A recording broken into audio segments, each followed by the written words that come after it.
the number one most underrated technique that will permanently cure your issue with being afraid to post content is this exercise I used to generate 10,000 followers within the first 30 days on TikTok. And it's a funny story. I told one of my friends, like, hey, I was thinking about starting a TikTok account. We kind of like walked through it, like, oh, I heard about faceless accounts. We were outside just smoking.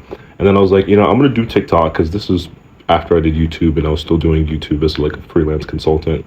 And I told them, I was like, hey, I'm going to scale this account to 10,000 followers. Here's the plan.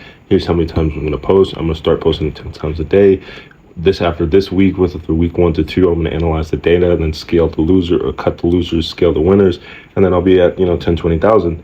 And then 30 days later, I was at 10,000. He was like, holy shit, you actually did that. Like, how the fuck did you do that? And the funny thing is, in order for you to really understand how growth works, you need to do sufficient volume and you need to get numbers and data.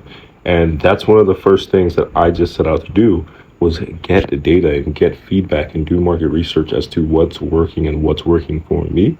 And as time went on, I started to see micro improvements with my post week after week, month after month. And this is why the compounding effect is so powerful with content creations and personal brands, is because as you're posting over time, you're also learning. You're also getting in the habit of speaking. If I take a break from posting content, sometimes I'm like, damn, I used to be able to make 10, 15 videos in a day, could stream for hours. But now sometimes, like, even just doing a 1 hour session will make me gassed, right?